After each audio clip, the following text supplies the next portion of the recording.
On reprend aujourd'hui notre exploration de cet ouvrage fascinant.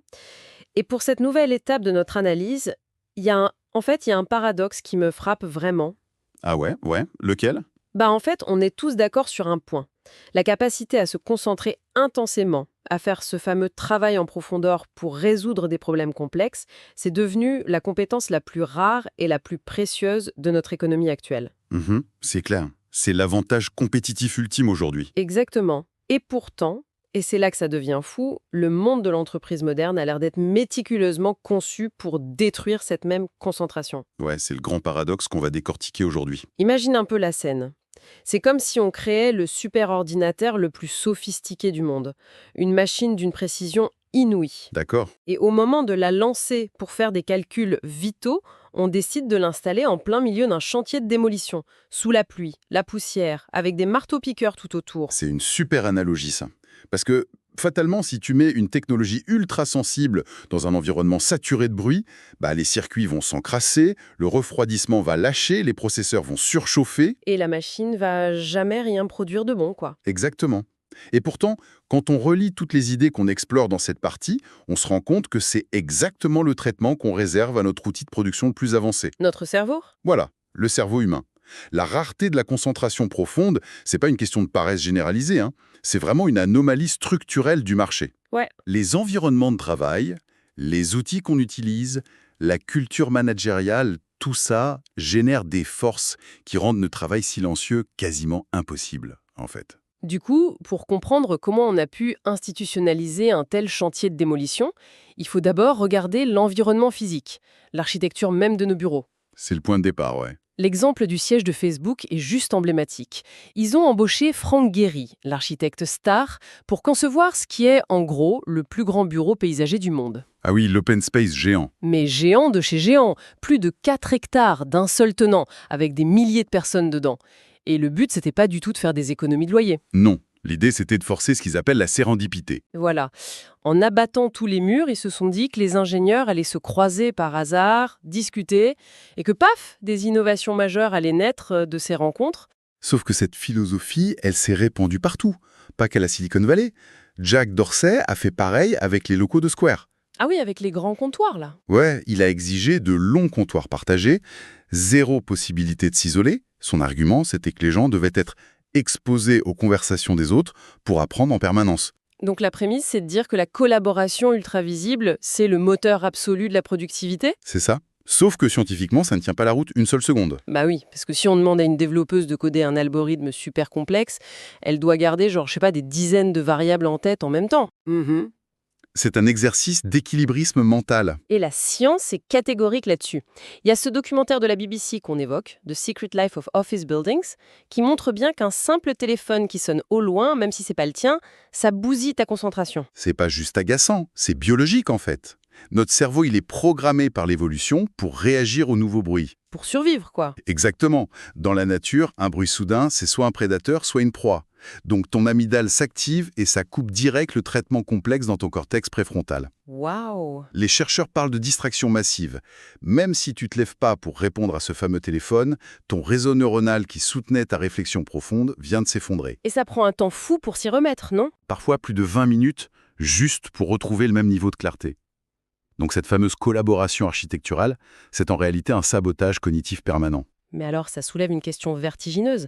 Si la science prouve que le cerveau se fragmente à cause du bruit, Ouais, pourquoi des entreprises qui valent des milliards, qui sont obsédées par la rentabilité, dépensent des fortunes pour construire ces usines à distraction? c'est la grande question.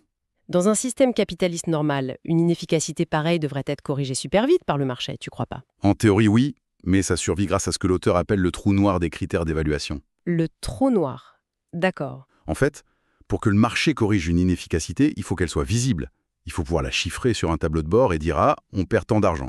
Ouais, c'est logique. Sauf que dans l'économie du savoir, l'impact destructeur d'une distraction, c'est quasiment impossible à mesurer avec nos outils de compta classiques. Ah, ça me fait penser à l'expérience de Tom Cochrane chez Atlantic Media.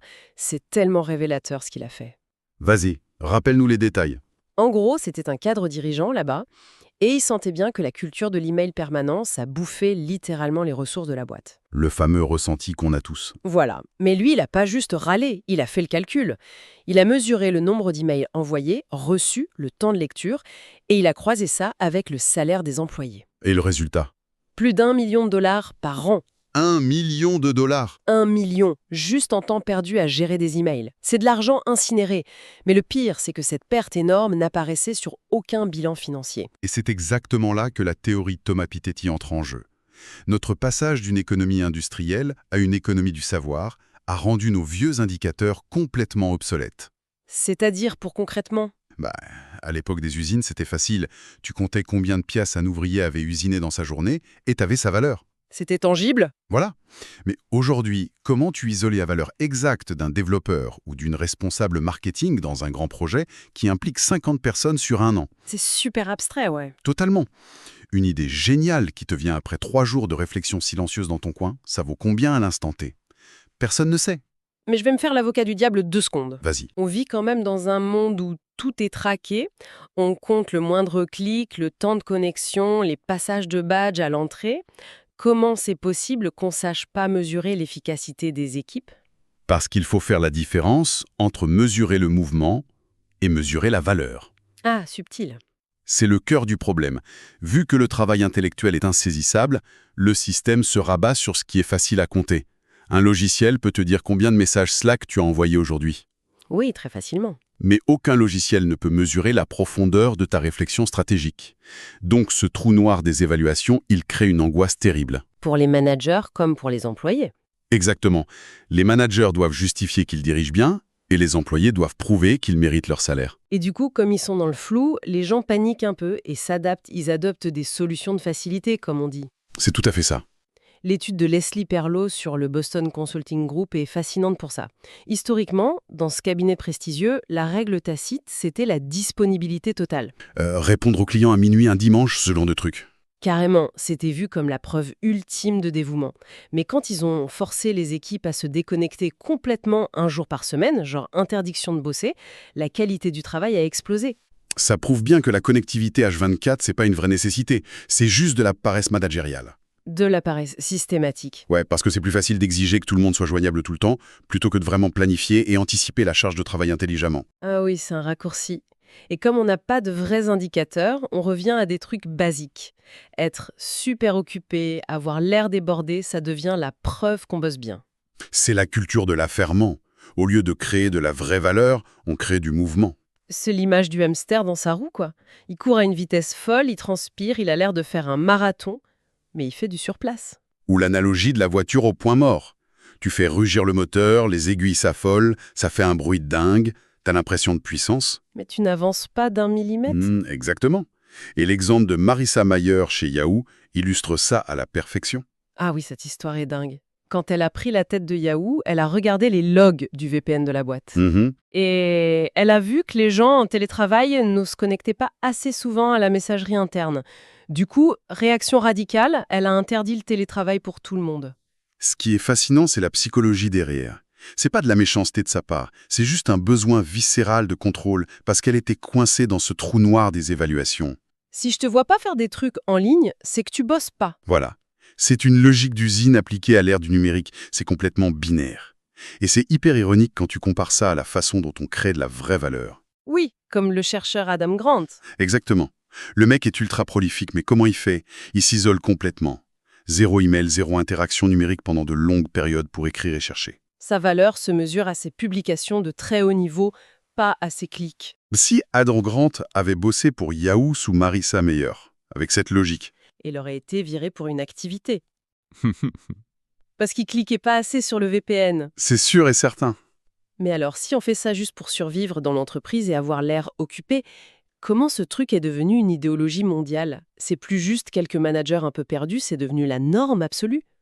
Le basculement se fait quand cette psychologie individuelle percute un dogme de société. Il y a 2 penseurs qui expliquent ça super bien, Evgeny Morozov et Neil Postman. Avec son concept de technopolie, c'est ça? Ouais, la technopolie. Postman explique qu'il y a un stade dans la société où la technologie n'est plus juste un outil qu'on évalue pour son utilité. Ça devient une vraie religion. Un dogme incritiquable. C'est ça. La culture capitule face à la technologie.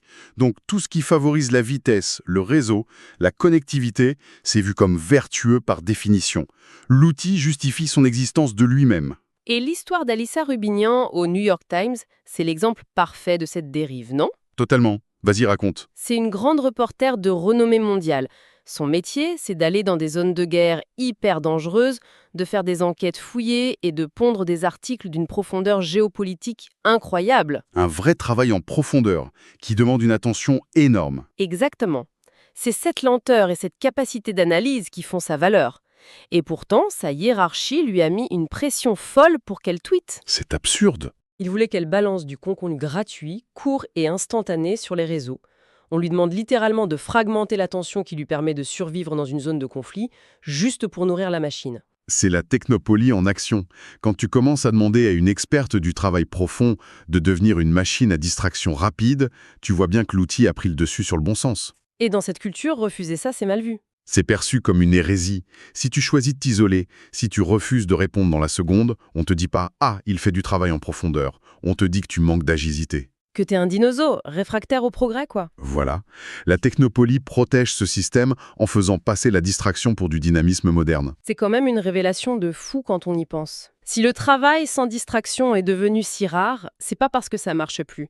C'est à cause de ces barrières énormes qu'on vient de lister. Le trou noir des critères d'évaluation, la paresse managériale et la religion de la technologie. Exactement. Et le truc positif là-dedans, le gros point d'espoir pour ceux qui nous écoutent, c'est l'opportunité que ça crée. Une opportunité asymétrique même. Ouais.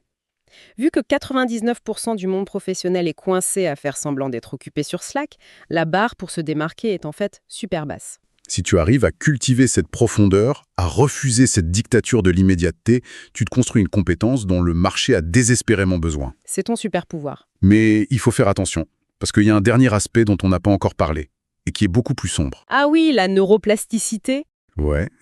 Notre cerveau s'adapte physiquement à ce qu'on lui fait faire tous les jours. Les réseaux neuronaux qu'on utilise se renforcent, et ceux qu'on néglige s'atrophient. C'est l'adaptation neurologique.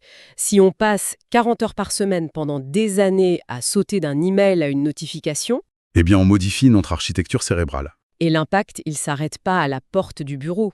C'est la question finale hyper provocatrice qu'on peut se poser aujourd'hui. Est-ce qu'on n'est pas en train de détruire biologiquement notre capacité à penser de manière complexe ? C'est très probable. Même le soir chez toi, tu n'arrives plus à lire un livre ou à avoir une pensée soutenue. Pour reprendre notre analogie du début, le super ordinateur qu'on a laissé sur le chantier de démolition, au bout d'un moment, même si tu le ramènes dans une pièce propre, ça servira à rien. Non, la poussière aura bousillé les composants de l'intérieur. Il sera incapable de faire ses calculs. C'est vraiment ça. C'est une invitation urgente à reprendre le contrôle de notre esprit avant que ce bruit ambiant ne le redessine définitivement. Tout à fait. C'est vital. Eh bien, ça donne vraiment matière à réfléchir. On laisse cette idée décanter et on continuera d'explorer ces concepts dans la suite de notre série.